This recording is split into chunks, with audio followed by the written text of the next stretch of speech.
Hello বন্ধুরা, সুস্মিতাস ক্রিয়েশনে তোমাদের সকলকে জানাই সুস্বাগত। তোমরা সবাই কেমন আছো? আশা করি ভালোই আছো। অনেকদিন পর আবার একটা ভিডিও নিয়ে চলে এলাম। ভিডিওটা থেকে বুঝতেই পারছো, কাটোয়ার ঐতিহ্যময় কার্তিক পুজো, আমাদের গৌরবের কার্তিক পুজো। তো দিন দিন যত যাচ্ছে কার্তিক পুজো আমাদের কাছে গৌরব থেকে গৌরবময় হয়ে উঠছে।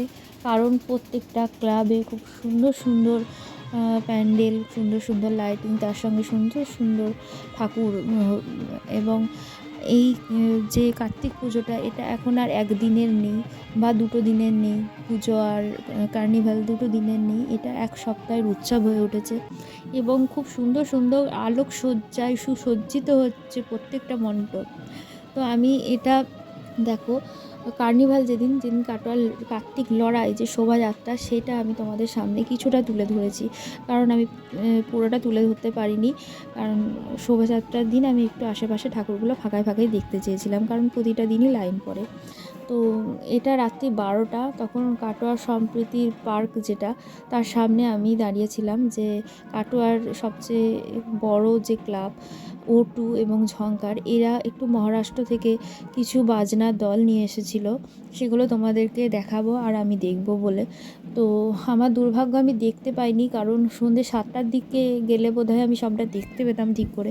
রাত্রি 10টা পর্যন্ত শোভাযাত্রা ঠিক করে গেলেও রাত 10টার পর থেকে মোটামুটি কাটোয়া বিদ্যাসাগর স্কুলের সামনে থেকে আমি দেখতে দেখতে আসি, সমস্ত দল পরপর পরপর দাঁড়িয়ে যায়, যার জন্য দেখতে পাইনি ওদের। যাদের বাইরে থেকে আনা হয়েছিল, রাত্রি 12টা পর্যন্ত আমি যতদূর জানি তাদের কন্ট্যাক্ট করা হয়েছিল বলে তারা 12টার পর নিজের গন্তব্যে চলে যায়।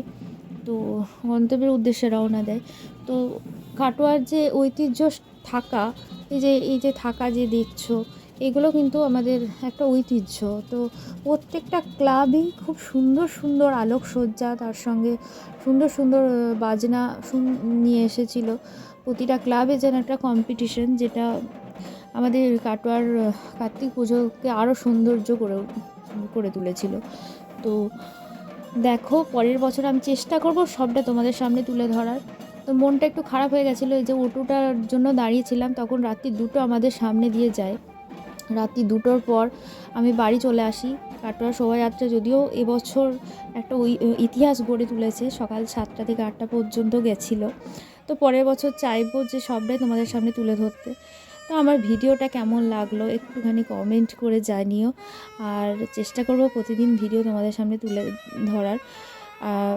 আর কমেন্ট করো, লাইক করো, সাবস্ক্রাইব করো এবং আমার পাশে থেকো। আর নিত্য নতুন ভিডিও তোমাদের সামনে এবার থেকে আমি তুলে ধরবো, কথা দিলাম।